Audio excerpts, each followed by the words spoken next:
Hello and what is up, YouTube? It's your favorite balding and now beardless G3 Iron here, and today we got some news on the Crucible FAQ. My apologies for no green screen today. I was wearing green for my daughter's soccer game, and if I put green on with the green screen, well, you know, it just looks even more awkward than I usually do. Okay, so we've got lots of controversy with Crucible coming out. We've got lots of different opinions regarding the dance stance controversy drama. Anyway, lots of different things. So let's see what GGG gives to us in the first response after the announcement that was made for the 321 Crucible League on Thursday. All right, they say, we've recently announced the upcoming Path of Exile Crucible expansion, where players will discover the Titans Crucible and forge powerful passive skill trees onto their weapons. We've received a number of questions about this expansion and have prepared answers for many of them in this news post.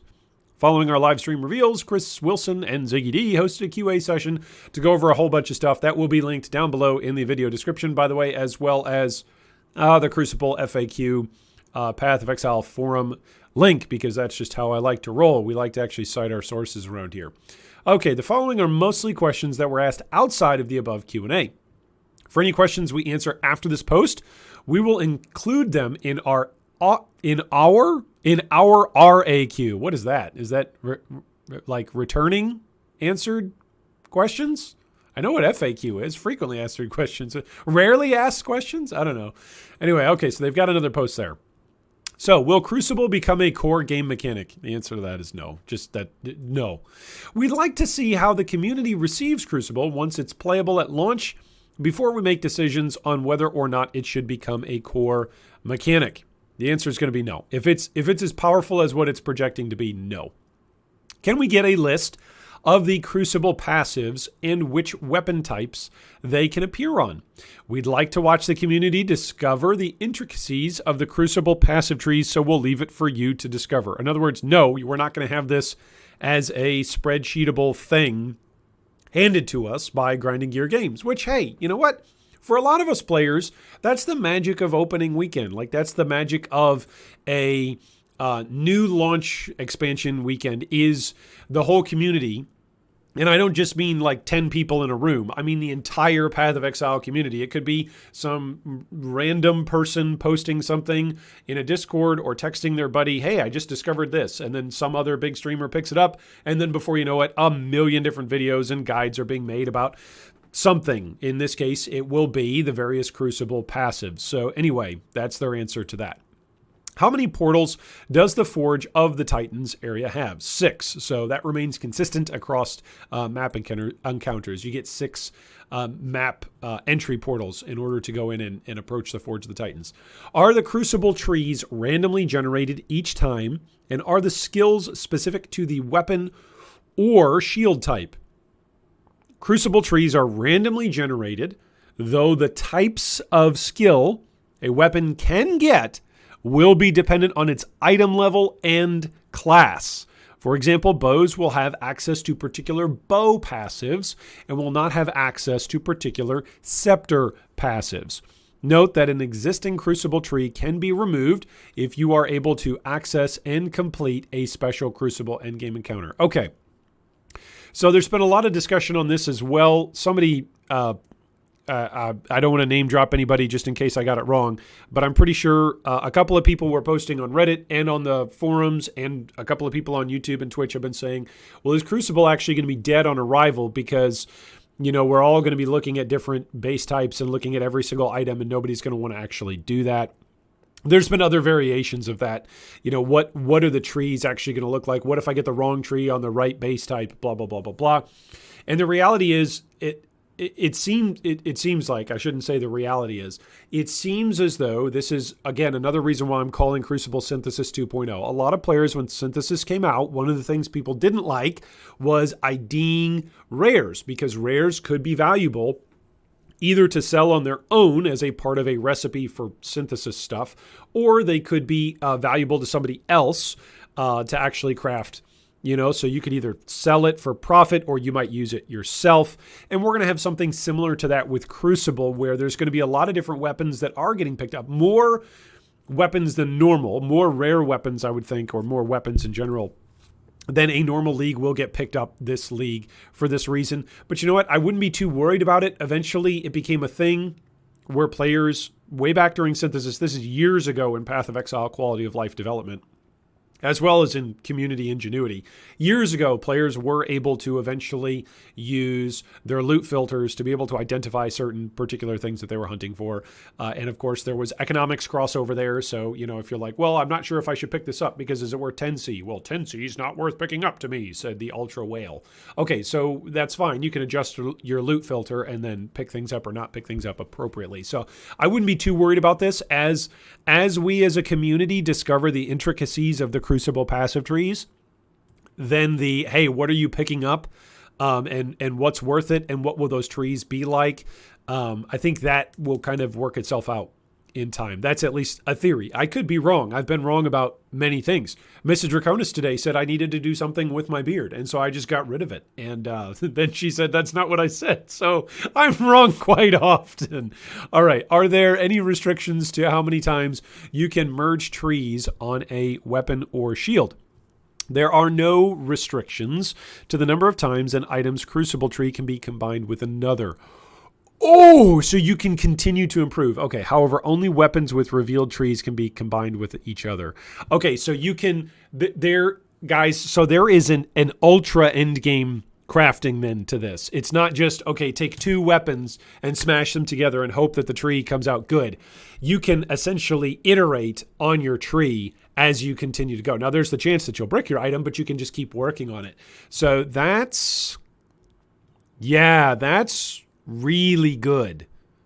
That's really good for crafting endgame stuff. That's really good news. Because it means if you've divined something, let's say a unique, for instance, because we know this can work on uniques. Let's say you have divined something to a perfect unique on a divine or something, or it just dropped that way.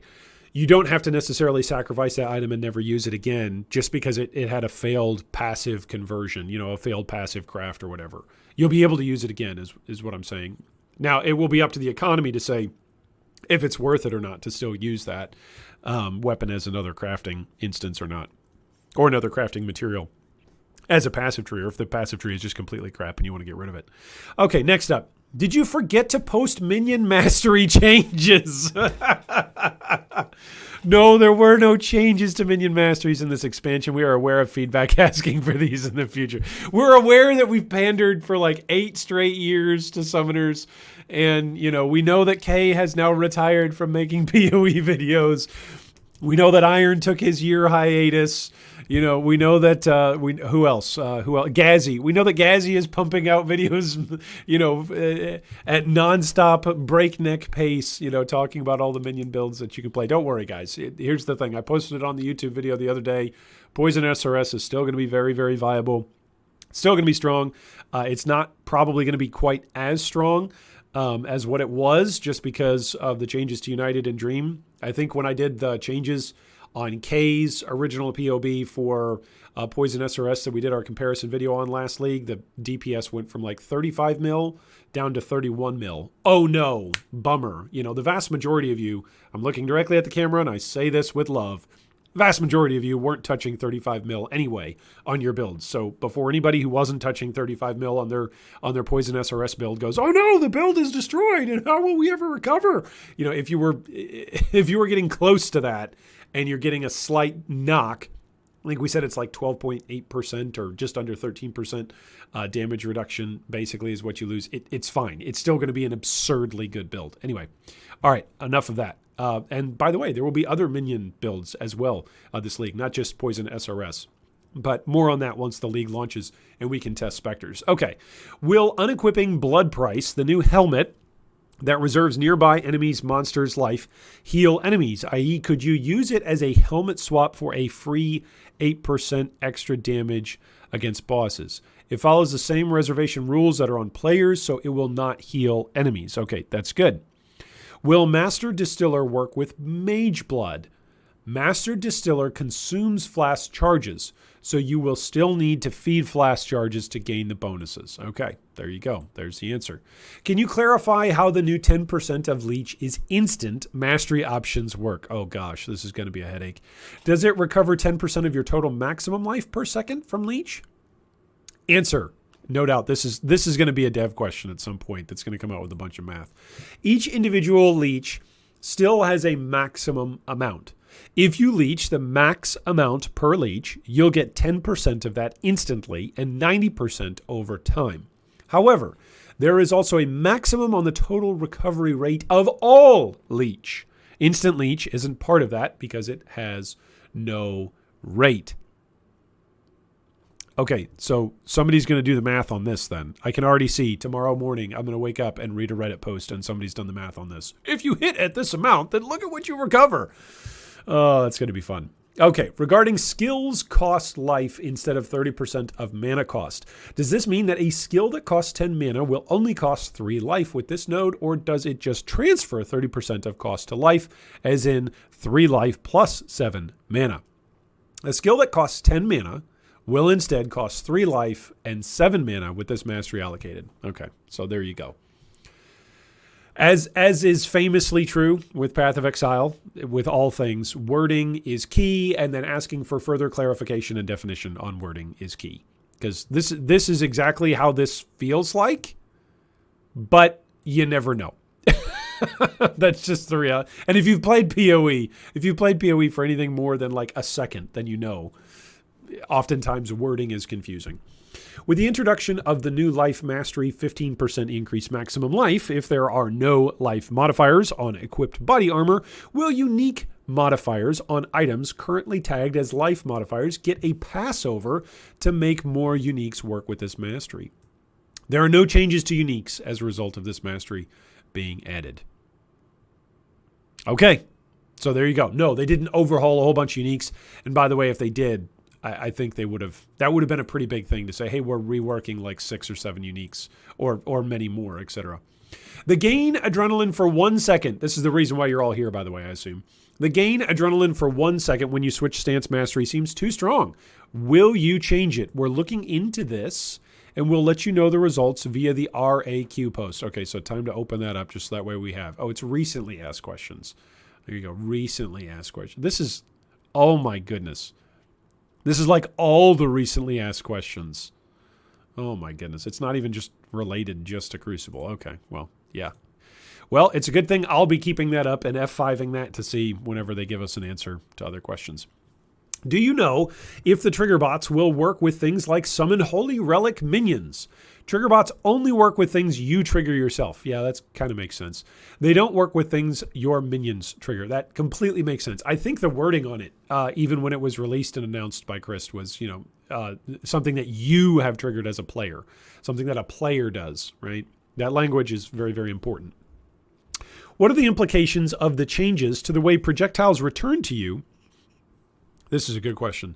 For both kinetic blast and fireball, when used with the Nimbus ring linked with fork. Do they still explode on walls and your character and on contact with fork? Nimbus changes from projectiles returned to you at the end of the flight to projectiles returned to you. This means projectiles will return if they collide with a target and don't pierce, chain, fork, etc. from it, where before they would not have done so. Fireball already did not explode when it forked or pierced, chained, etc. Fireball's explosion destroys the projectile and only happens when the projectile can't move further through any behavior. Kinetic blast does not itself explode. It causes explosion around when it impacts something. This is still the case. That's actually fascinating. I did not know that off the top of my head.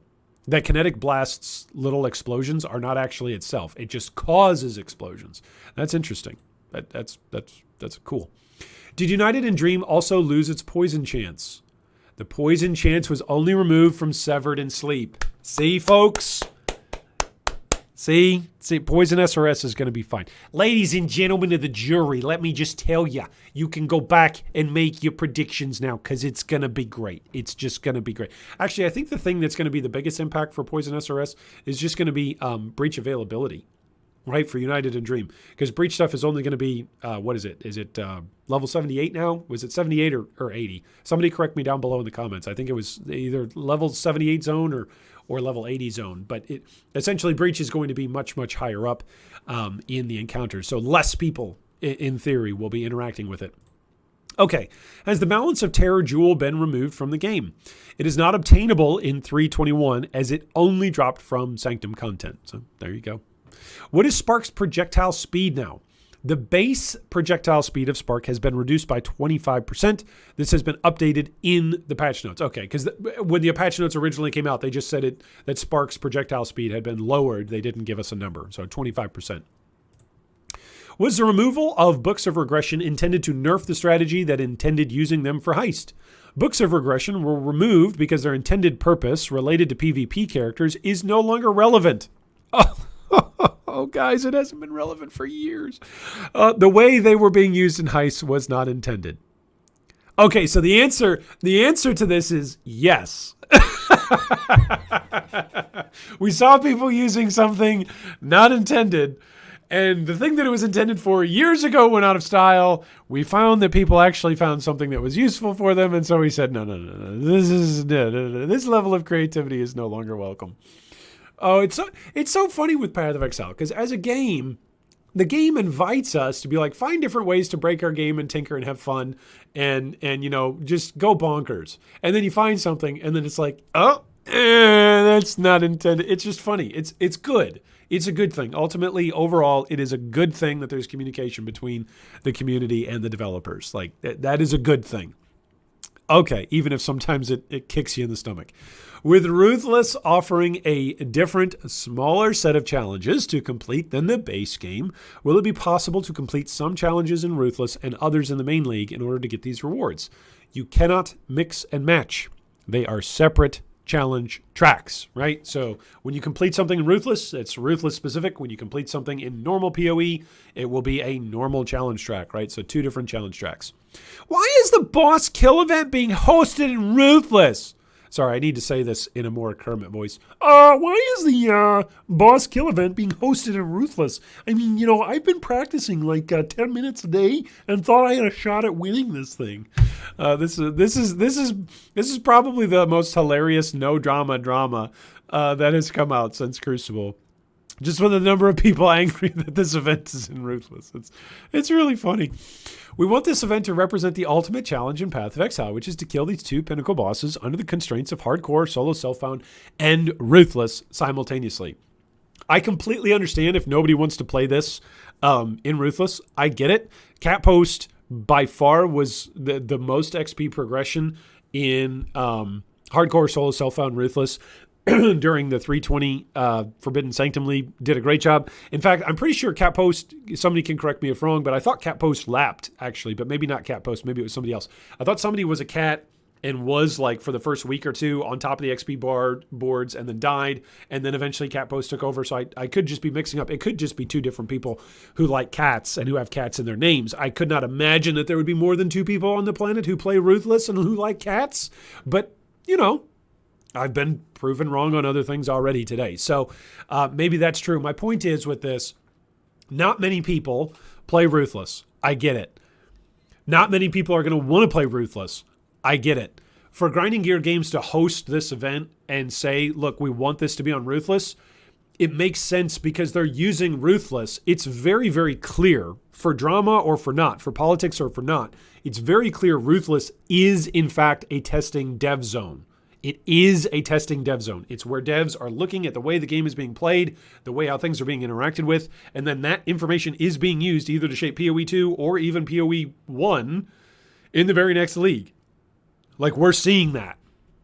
We're seeing it since Ruthless has been released, that the influence of Ruthless is there.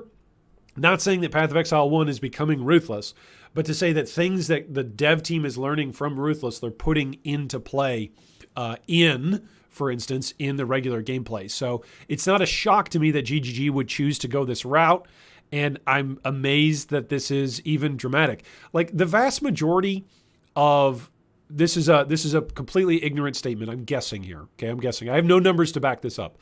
My guess is that the vast majority of people who play Path of Exile for a living do so because their primary earnings are coming from streaming donations, etc. It's coming from the stream and from their audience and from their even from their various supporters and contracts that they've got, their promoters, and their sponsorships. It's not coming because Grinding Gear Games is paying people to win events, right? That's not where people make money playing Path of Exile. So for the folks who play full time, if they've got to choose between a ticket to ExileCon, which the vast majority of the full-time people, my assumption, again, no numbers, my assumption would be that the vast majority of people who play and stream Path of Exile full-time as their full-time job and like support themselves and their family with that work, they're not going to have a problem getting a ticket and going to ExileCon if they would like to, right? For them, that's not the issue.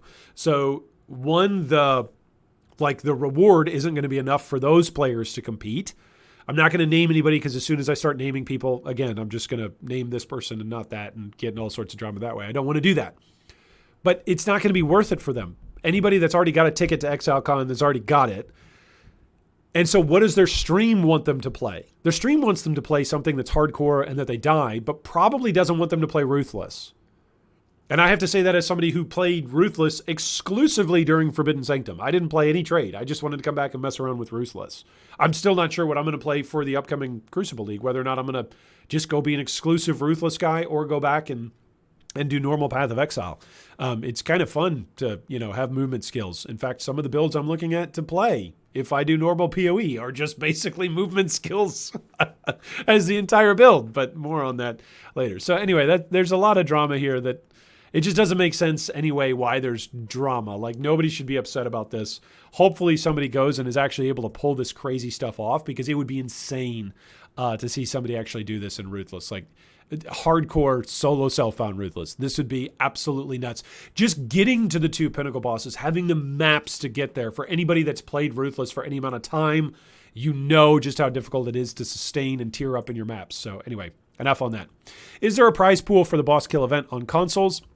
Yes, the first place winner for each console platform will receive a transferable ExileCon VIP ticket. Okay, there you go. So that's like 20 minutes of Crucible FAQ. They're looking at the dance thing, drama. They're sticking with Ruthless. They're not changing that, at least at the moment. And a whole bunch more clarifications. Anyway, that's where we are. My plans this week is to release a whole bunch of videos. We'll talk about what's going to be strong as starters, what the community in general is talking about, not just what yours truly thinks, because as we all know, I get things wrong. So we're going to take a look and kind of do an overview of what's going on in the general landscape of the community, what's going to be strong, what has been strong in the past, what didn't get nerfed, and we'll give you some data. I believe that the title for that one that I've got is just called, here's a big old data dump of strong starters. So that's coming. And then we'll do some other stuff as well where we take a look at some data, because that's what we like to do around here, is look and compare things and then give you info to make good decisions. So we'll look at some other data as well, both for League Start skills, as well as potentially some economic stuff, as well as potentially some League Starter tips for Ruthless players, because, there's at least 2 of us out there that play Ruthless. So anyway, thanks so much for joining us today, and I hope the upcoming 321 Crucible League is the league. A Mirror of Calandra drops for you. Thanks for watching that video. If you'd like more information on any of our discussion points today, you can see them down below in the video description. If you'd also like to join our Discord or support our Patreon, you can do so with the links down below. Thanks again, and big shout out to all of our Patreon supporters.